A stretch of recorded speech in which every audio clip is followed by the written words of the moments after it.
They would just take it.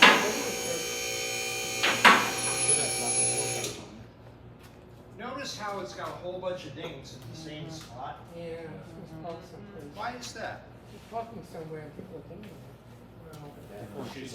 Or that's parks it next to her own car. Yeah, that's it, right there. Oh, she's doing it. No, she's not doing it. Whoever parks in the garage next to this car is doing it. This is really common. You'll see a car that's pristine on one side and completely fucked up on the other.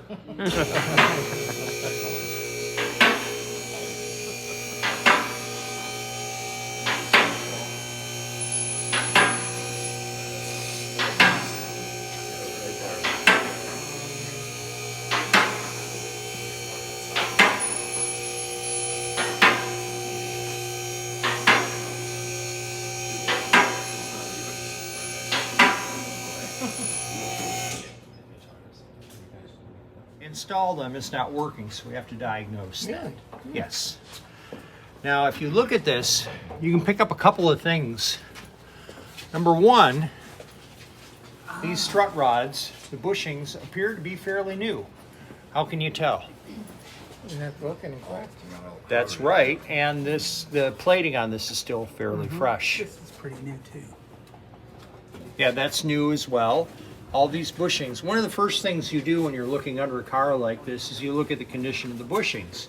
And somebody spent a fair amount of time replacing all of this.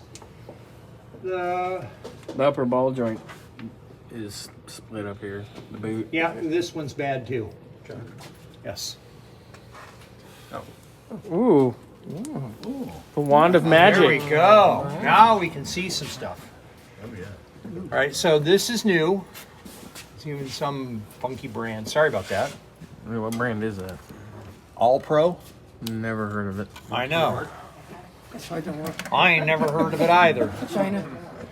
Looks like it's got newer tie rods on it. Sway bar bushings are good. Oh yeah, that's lovely, Chuck. What? Sway bar bushings? Chuck. Oh, I didn't see that. Oh, sorry. Never mind. That one's It's a little on fine. the old. That's not. That's a little tired.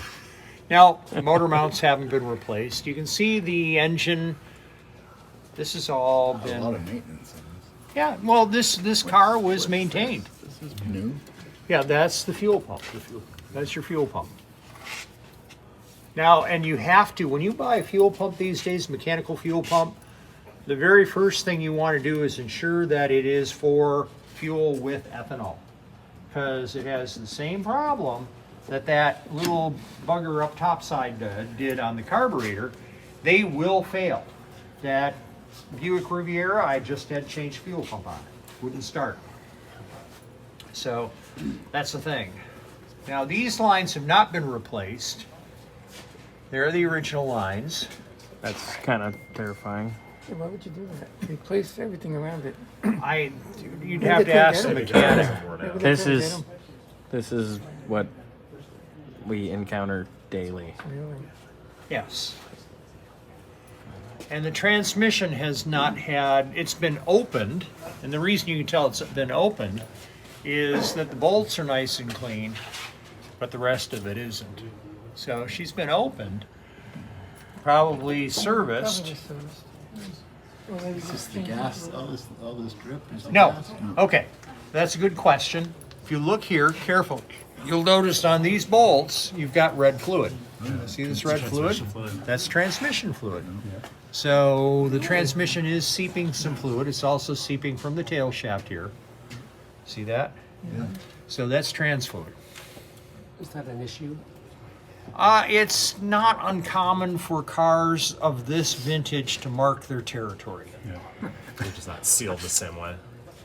As long as the rule of thumb is a quarter on the floor overnight. Okay? Meaning if the spot that it leaves is about the size of a quarter, don't worry about it. It's marking its territory. You know, I don't know about you, but Kennedy half over here, but you know, Right. incontinence happens. It depends. Now, if you get a chance, if you're looking at inspecting a car like this, if you get a chance, one of the things that you're going to want to check, especially in a Southern California car, are these little guys right up in here. See this right here? This is a core plug or an expansion plug. Now these exist. Some people will tell you they're freeze plugs. Well, they do serve as freeze plugs, kind of, sort of, but not really. They're only there to remove core sand from the cooling jacket during the manufacturing process. That's what they're there for. They are stamped steel and they rust out with feeling. And on an old car like this, it's not uncommon for them to fail. We replace them regularly. I've got an Avanti coming in for a freeze plug replacement. Not uncommon, not the easiest thing to do. Sometimes you have to take the engine out to do it, but they do rot out. What happens is the mechanical seal on the water pump leaks about a cup of water or coolant a year. A cup. And what most people do is they put water in. They don't put coolant back in.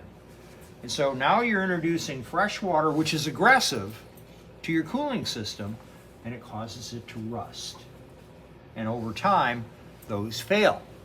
Now, the interesting thing about this, about the time, actually shortly before this engine came out, Ford perfected something they call thin wall casting.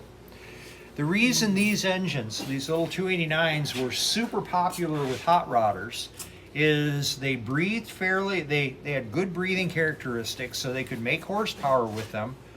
The race versions were up north of 300 horsepower in a 289, more than 1 horsepower per cubic inch. And these engines, because of the thin wall casting technique, were very light. This engine weighs a little over 500 pounds. Whereas an engine from a Chrysler of the 50s, 10 years earlier, that was a 700 to 900 pound engine. So this thing weighs quite a bit less. Now there's a problem associated with that for us people that live with these engines now, today, is it's a thin wall casting.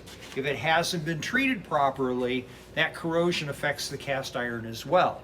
And if it gets thin enough... I got a picture of one where the water went from the water jacket into the cylinder. It was an inline 6 Ford. The wall can be so thin, it can rot to the point where the engine fails. And it can fail to atmosphere, it can fail to the cylinder. It's just something that you have to be aware of. This is a specific type of configuration. That is a drain plug. It's just missing. It doesn't matter in a Southern California car because they really don't get wet. But you can get another one and stick it back in there. Now, I want you to notice something about this car. There is no paint on the underside of this thing. It's got a little bit of primer here and there, and it's got a little bit of surface rust, but it's largely not painted. These cars did not last. In the Midwest, not only that, but if you look at it, this subframe, which is welded to the car, terminates here, and then the subframe for the rear terminates here. This is known as a unit body construction. So the body is a structural element. It's not sitting on a frame, the body is the frame. So when these things rust out, it's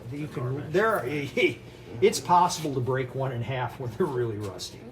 Oh yeah, easily. The wheel wells have an under.